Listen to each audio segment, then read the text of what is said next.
भगवान शिव को तीनों लोकों का स्वामी माना जाता है। वहीं माँ पार्वती आदि शक्ति का एक रूप है, जिन्हें सती का पुनर्जन्म भी माना जाता है। आज हम जानेंगे भगवान शिव और माँ पार्वती की अमर प्रेम कथा के बारे में। कौन है माँ पार्वती, कब और कैसे हुआ शिव के साथ उनका विवाह। सती और भगवान शिव का मिलन। शिव और माँ पार्वती की प्रेम कथा की शुरुआत होती है सती से, जो भगवान शिव की पहली पत्नी थी। कहा जाता है कि माँ सती राजा दक्ष प्रजापति की पुत्री थी। राजा दक्ष माना जाता है ब्रह्मा जी के बेटे थे। भगवान शिव के वैरागी, भस्मधारी और समाधिस्थ होने के कारण राजा दक्ष उन्हें बिल्कुल भी पसंद नहीं करते थे।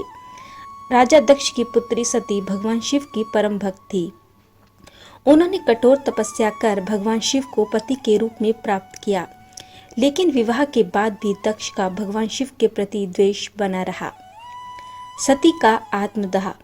कहा जाता है कि एक बार राजा दक्ष ने विशाल यज्ञ का आयोजन किया, जिसमें सभी देवताओं को निमंत्रण भेजा गया, लेकिन जिसमें जानबूझकर शिव को आमंत्रित नहीं किया।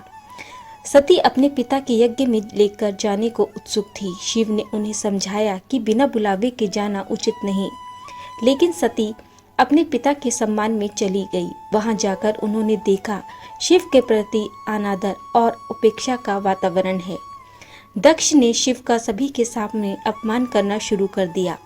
अपने पति का ऐसा अपमान सती सहन न कर सकी और उन्होंने वहीं यज्ञ कुंड में कूदकर आत्मदाह कर लिया।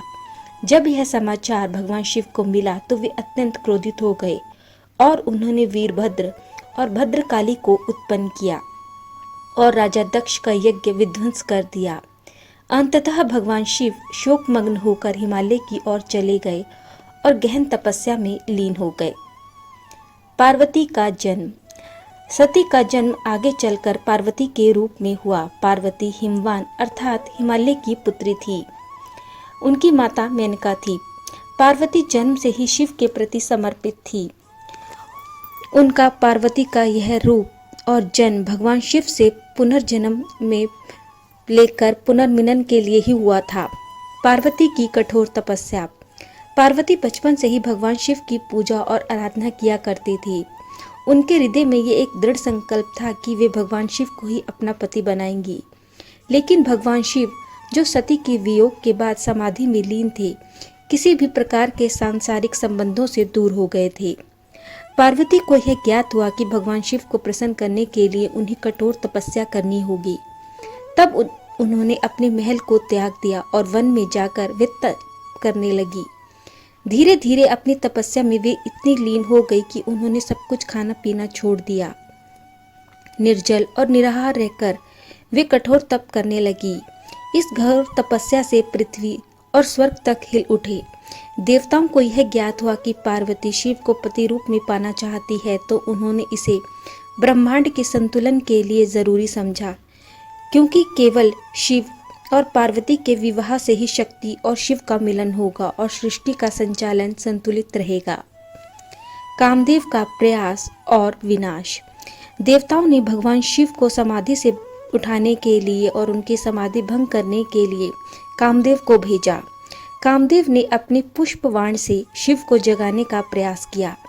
भगवान शिव की समाधि भंग हुई, लेकिन जब उन्हें इस हस्तक्षेप का पता चला तो उन्होंने क्रोधित होकर अपनी तीसरी आंख खोली और कामदेव को भस्म कर दिया। इससे कामदेव की पत्नी रीति बहुत दुखी हुई। हालांकि भगवान शिव को बाद में पार्वती की तपस्या और भक्ति का ज्ञान हुआ। नारद मुनि व अन्य देवों ने उन्हें बताया कि पार्वती ही सती का पुनर्जन्म है। पार्वती की परीक्षा। भगवान शिव ने पार्वती की तपस्या और भक्ति कितनी सच्ची है, ये जानने के लिए परीक्षा लेने का निर्णय किया। भगवान शिव ने एक वृद्ध ब्राह्मण का रूप धरा और वे मां पार्वती के पास जा पहुंचे। उन्होंने पार्वती से पूछा कि तुम किसके लिए यह कठिन तप कर रही हो। तब मां पार्वती ने उनसे कहा कि वे शिव को पति रूप में पाने के लिए ही ये तप कर रही हैं। यह सुनकर वृद्ध ने शिव की निंदा करनी शुरू कर दी कि वे तो ओघड़ है, भूतों के साथ रहते हैं, उनकी कोई गृहस्थी नहीं है। ये सभी बातें माँ पार्वती ने बहुत धैर्य पूर्वक सुनी और उत्तर देते हुए कहा कि आप चाहे कुछ भी कहें, मेरे लिए तो मेरे शिव ही सर्वश्रेष्ठ हैं। वे चाहे किसी भी रूप में रहें, फिर भी मैं उन्हें ही चाहती हूँ। पार्वती का ये उत्तर सुन भगवान शिव अपने वास्तविक रूप में प्रकट हुए और उन्होंने पार्वती को स्वीकार कर लिया। शिव पार्वती विवाह। शिव पार्वती विवाह के समय अनोखी बारात लेकर भगवान शिव पहुंचे, जिसमें भूत, प्रेत, योगी, ऋषि, पशु पक्षी सभी शामिल थे। बारात को देखकर सभी चकित रह गए। हालांकि पार्वती की मां ने जब बारात को देखा तो वे घबरा उठी। उन्हें लगा कि उनकी सुंदर कन्या का विवाह किसी भयंकर योगी से हो रहा है। लेकिन भगवान विष्णु और ब्रह्मा ने उन्हें शिव की शक्ति और उनका महत्व बताया। अंततः परंपरागत विधि से शिव और मां पार्वती का विवाह हुआ। यह विवाह केवल दो आत्माओं का मिलन नहीं था, बल्कि ब्रह्मांड में शिव और शक्ति के सहयोग का प्रतीक था। विवाह के बाद शिव और मां पार्वती कैलाश पर्वत पर रहने लगे।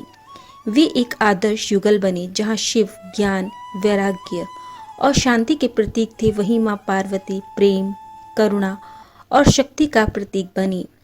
दोनों के जीवन में संतुलन था। पार्वती ने शिव को संसार से जोड़ने का कार्य किया, जबकि शिव ने पार्वती को आत्मज्ञान से जोड़ा।